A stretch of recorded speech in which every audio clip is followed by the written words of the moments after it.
à tous et bienvenue dans cette nouvelle vidéo. On se retrouve aujourd'hui pour un unboxing en extérieur. Je profite du soleil pour une fois, c'est tellement rare. Voilà, vous me verrez rarement dehors. Mais je me suis dit qu'aujourd'hui, pour changer, on allait faire un petit unboxing à l'extérieur. J'espère que le son conviendra et que la luminosité ne sera pas trop forte cette fois-ci. Parce que j'ai juste le soleil en face de moi. Sinon, si je me mets dans l'ombre, vous ne me voyez pas du tout. J'ai fait une petite commande sur Momox, j'ai craqué après avoir été raisonnable pendant presque 3 mois. Ouais, presque, presque 3 mois. J'ai craqué pour des titres que j'avais sur ma wishlist et aussi des titres voilà, qui m'ont fait envie sur le moment. Beaucoup de titres qui n'étaient pas très chers, à 1 euro, je les ai trouvés. Donc je me suis dit, allez, tant qu'à faire, on va essayer de prendre des choses qui me font envie et que je n'avais pas forcément sur ma wishlist aussi. Je vais commencer un petit peu au hasard, donc comme c'est un petit peu, j'ai dû faire avec les moyens du bord. Je ne vais pas vous montrer le gros colis, hein, vous l'avez vu sur la miniature je crois. Donc je l'ai déjà pré-ouvert pour pas que ce soit trop bruyant. Et je vais vous dire tout de suite les livres que j'ai choisis. Donc je prends le premier que j'attrape, c'est Lire Lolita à Téhéran. Voilà. C'est l'édition de chez Plomb. Alors en fait sur Momox, je sais pas si vous savez, mais on n'est jamais sûr et certain de l'édition qu'on va avoir. Si ça va être un poche ou si ça va être un grand format. Donc là c'est plutôt une bonne nouvelle. Il était sur ma wishlist, hein, donc celui-ci. Je vais vous lire le résumé si vous m'entendez bien, j'espère. Après avoir dû démissionner de l'université de Téhéran sous la pression des autorités iraniennes, Azar Nafizi a réuni chez elle clandestinement, pendant près de 2 ans, 7 de ses étudiantes pour découvrir de grandes œuvres de la littérature. Et là, il y a mon chat qui vient faire coucou. Qu'est-ce qu'il y a, Bouboune? Qu'est-ce que tu veux? Viens. Bon, il veut pas. Donc je disais pour découvrir de grandes œuvres de la littérature occidentale. Certaines de ces jeunes filles étaient issues de familles conservatrices et religieuses, d'autres venaient de milieux progressifs et laïques. Plusieurs avaient même fait de la prison. Voilà, je ne vais pas tout vous lire parce que sinon l'unboxing va durer assez longtemps, et vu que je me suis acheté, je crois qu'il y a 16 livres. Voilà. Je vous remets la couverture encore une fois ici. Et je vais passer tout de suite au suivant. J'essaie de ne pas trop m'embrouiller. Hein. Hop. Bon, je découvre l'état des livres. Hein. Ensuite, un petit livre qui s'appelle Si rien ne bouge d'Hélène Gaudy, édition de chez Babel. J'enlèverai les étiquettes plus tard, à chaque fois je fais ça. Je vous montre là ici. Peut-être que c'est un petit peu trop près, je sais pas. Parce que j'ai mis le zoom, j'ai pas trop l'habitude alors. Ils viennent ici depuis des années, une maison cachée dans la pinède d'une île méditerranéenne où rien ne semble disposé à changer. Comme si le temps ne passait pas, comme si Nina, l'enfant de la famille, était vouée à ne jamais grandir. Cet été-là, pour la première fois, Nina a de la compagnie. Ses parents ont invité Sabine, une adolescente sans gêne ni charme, qui l'entraîne dans son orbite. De virées nocturnes en échappée sur les plages, de plus en plus indifférentes au monde, les filles s'exercent à des jeux féroces. Le temps d'un séjour écrasé de soleil, avec la mer pour seule limite, Nina joue à quitter l'enfance et tente de se défaire du regard des autres. Voilà, j'étais assez tentée par ce petit livre. Bon, celui-ci était à 1 euro, hein, vu l'épaisseur, c'est tout à fait logique. J'ai, comme d'habitude, choisi que des livres en très bon état, enfin en excellent état. Comme ça évite les mauvaises surprises. Hein. Le titre suivant que je viens de piocher au hasard, donc celui-ci il est un peu plus vécu, alors que bon, j'avais choisi quand même un assez bon état. La tranche elle est quand même cassée à 2 endroits. Il s'agit d'un intérêt particulier pour les morts d'Anne Granger. Je l'avais sur ma wishlist, celui-ci. Voilà. Donc c'est un thriller, hein, comme son nom l'indique. Ou pas. Ouais, si, quand même. Londres 1864. Voilà ce qui m'a attiré en premier lieu quand je l'avais mis dans ma wishlist. Lizzie Martin accepte un emploi auprès d'une riche veuve dont la précédente dame de compagnie s'est enfuie avec un inconnu. Mais quand le corps de la jeune fille est retrouvé dans le chantier de la gare Saint-Pancras, Lizzie décide de mener sa propre enquête. Elle pourra compter sur l'aide d'un ami d'enfance, devenu inspecteur, Benjamin Ross, pour découvrir la vérité sur la mort de cette femme, dont le sort semble étroitement lié au sien. Alors, je ne sais pas si les chats vont venir faire un petit coucou, s'ils sont juste à côté. Tu viens? Ils n'ont pas l'habitude que j'empiète sur leur terrain. Le livre suivant, alors celui-ci, il s'agit d'un titre que j'ai pris parce que j'avais vu le film. C'est Precious, donc Saphir, de Saphir, je crois, c'est ça? Ouais, quelque chose comme ça. J'avais vu ce film parce qu'il y a Maria Carey dedans. Voilà, si vous ne le savez pas encore, je suis fan de Maria Carey. Et j'avais beaucoup aimé ce film qui raconte la vie d'une adolescente qui a une vie assez merdique hein, quand même, si on peut le dire. Precious, 16 ans, claque la porte. Elle ne se laissera plus cogner par sa mère, ni violer et engrosser encore une fois par son père. Voilà, déjà, jamais. Virée de l'école, elle envisage une nouvelle vie loin de Harlem et du ghetto afro-américain de son enfance. Elle veut apprendre à lire et à écrire, raconter son histoire à travers des poèmes et élever dignement son fils. Voilà, je ne sais pas si vous connaissez ce titre. J'essaierai de vous remettre en récapitulatif le titre de tous les livres. Ouais, c'est ça, en barre d'informations, pour que vous puissiez aller voir plus en détail les résumés si vous le souhaitez. J'en pioche un nouveau maintenant qui est encore un poche, enfin en édition 10-18, qui est en assez bon état quand même, de Margaret Wrinkle, qui s'appelle Wash. Voilà, je vous mets ça ici.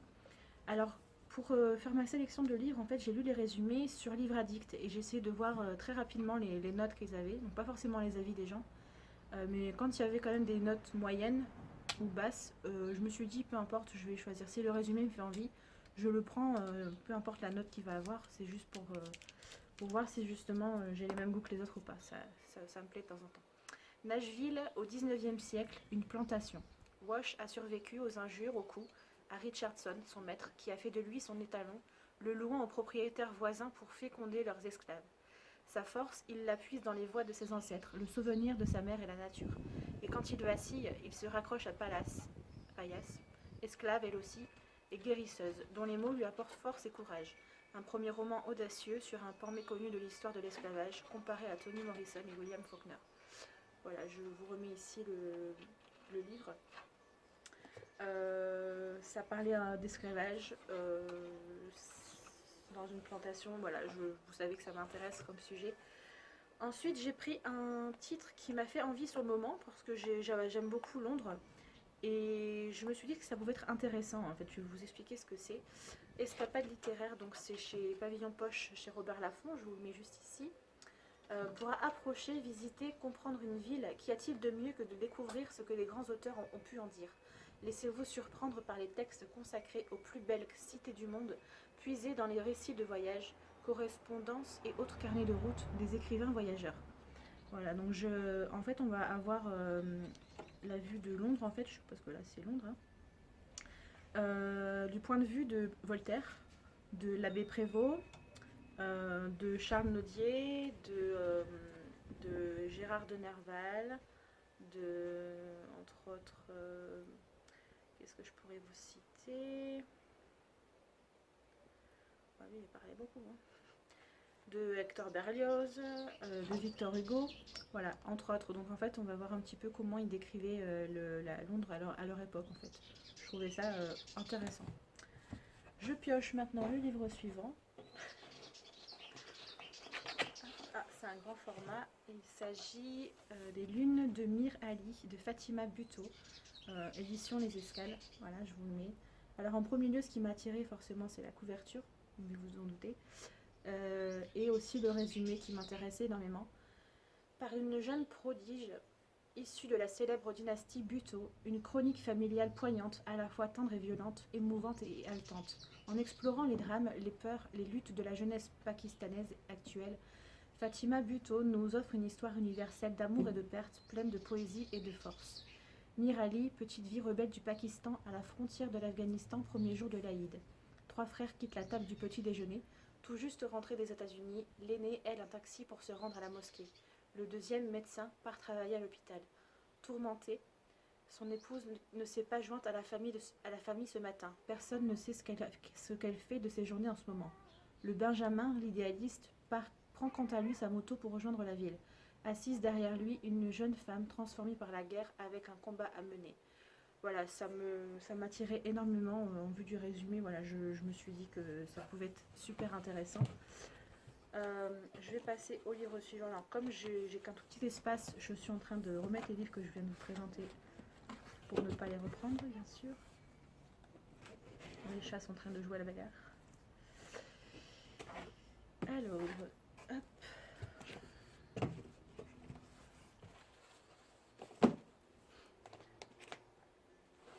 Ensuite, un titre que j'avais dans ma wishlist aussi, mais je sais plus si je l'avais enlevé, si je l'avais remis, enfin voilà.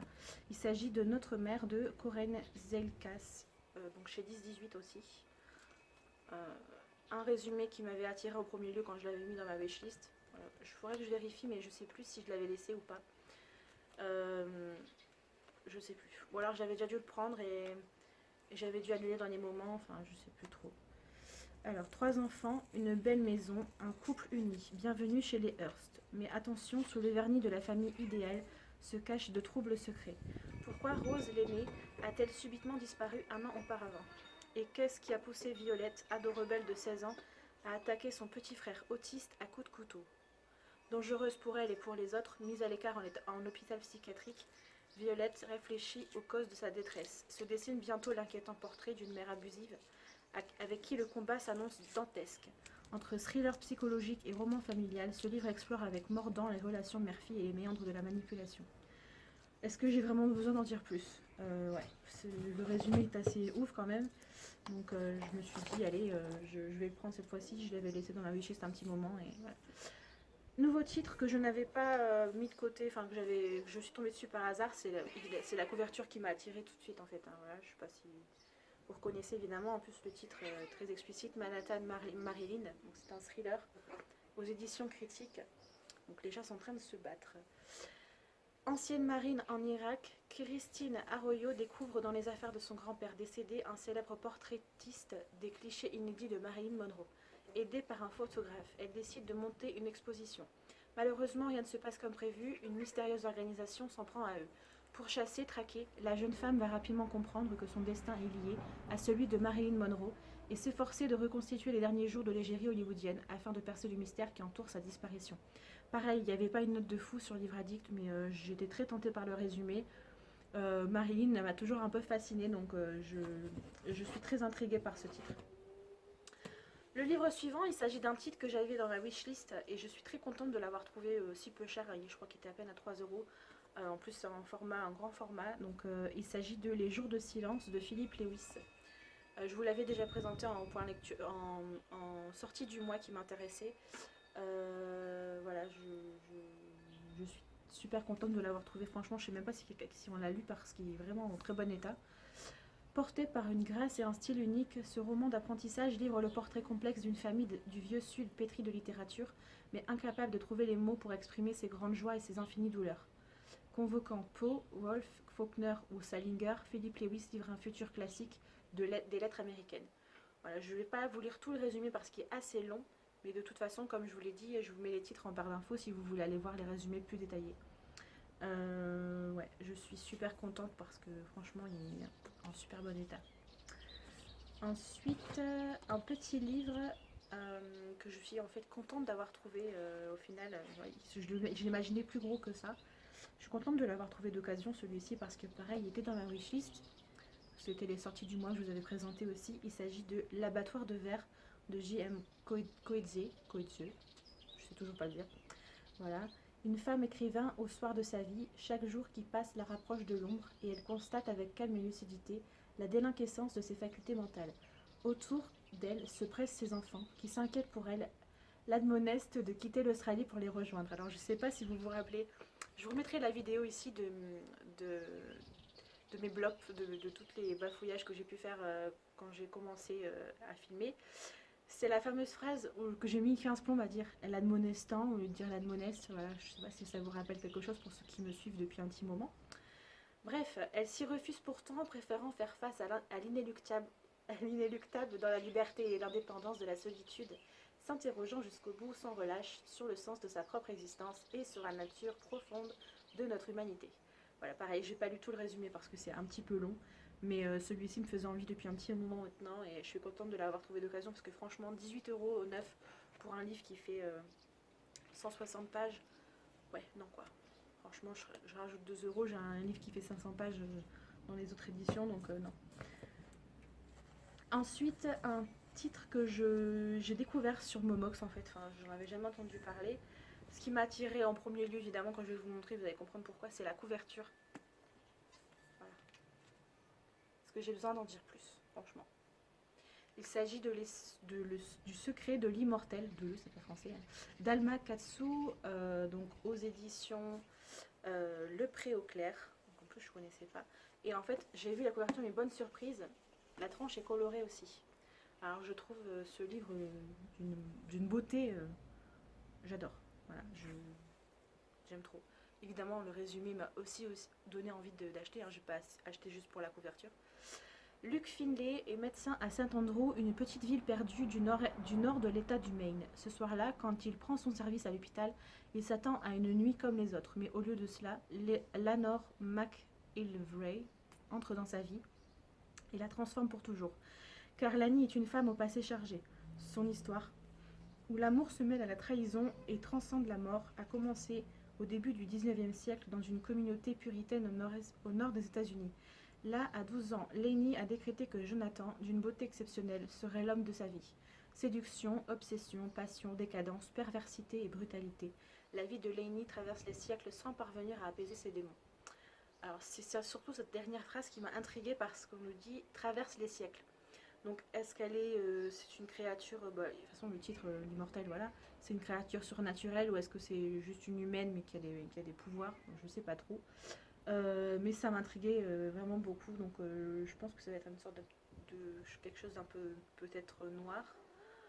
L'amour romantique, un grand voyage sur la face obscure de l'amour romantique, une aventure inoubliable. Voilà, donc ça promet de belles choses en tout cas. Un autre titre que j'avais sur ma wishlist, et celui-ci pareil, voilà, il est en excellent état, je suis hyper contente de l'avoir trouvé d'occasion. Parce que voilà, c'est Au fond de l'eau de Paula Hawkins. Donc Paula Hawkins qui a écrit La fille du train, que j'avais bien aimé. Donc là c'est chez Sonatine. Que vous dire, voilà, vous voyez l'état du livre, hein, il est comme neuf franchement. Pareil, je sais même pas si quelqu'un l'a lu. Donc quand on paye un livre 3 € au lieu de 22 €, ouais, bah, moi je dis banco. Hein.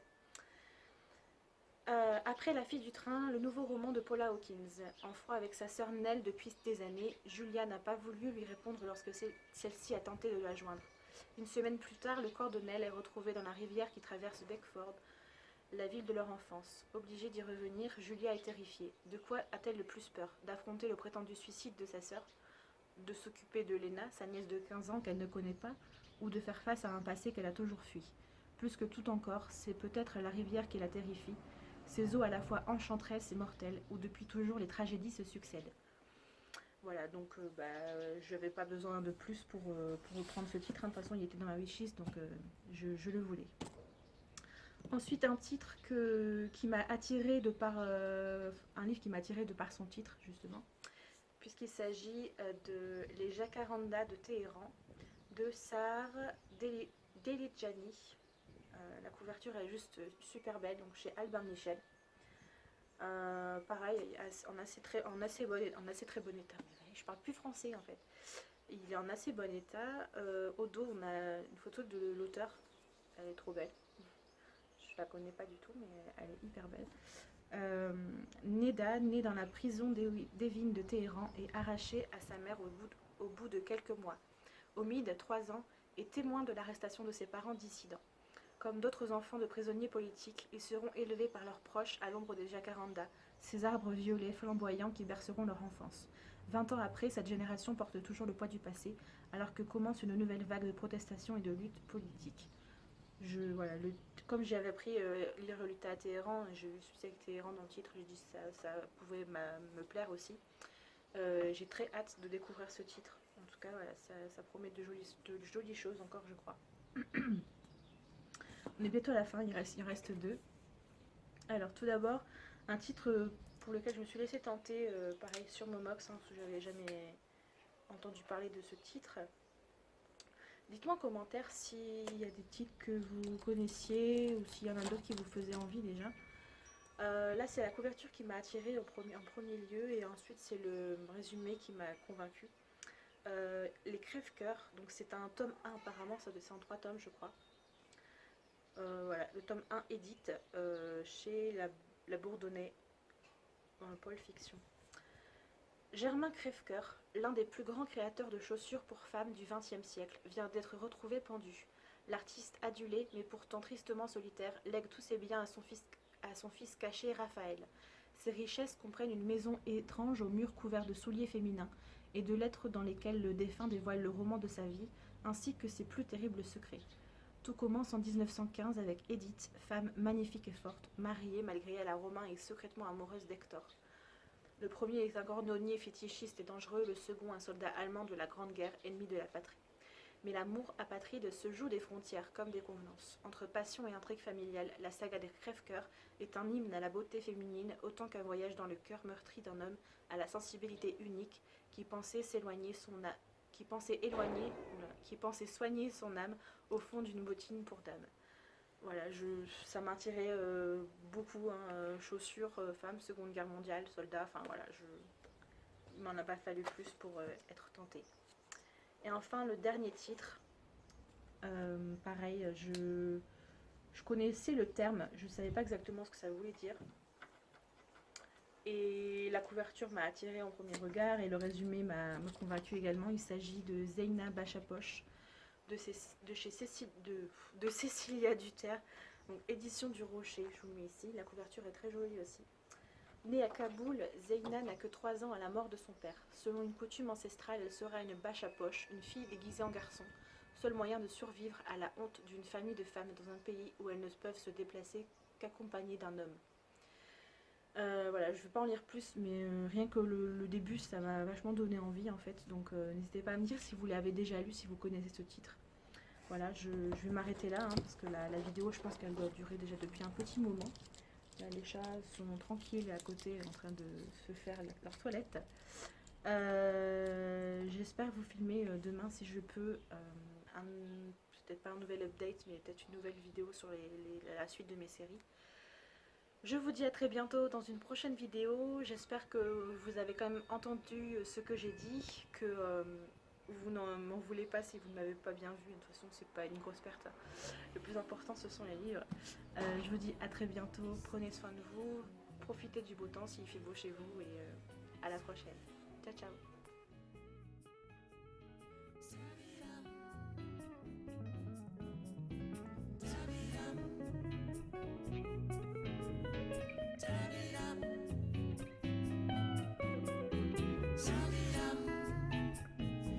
Springs and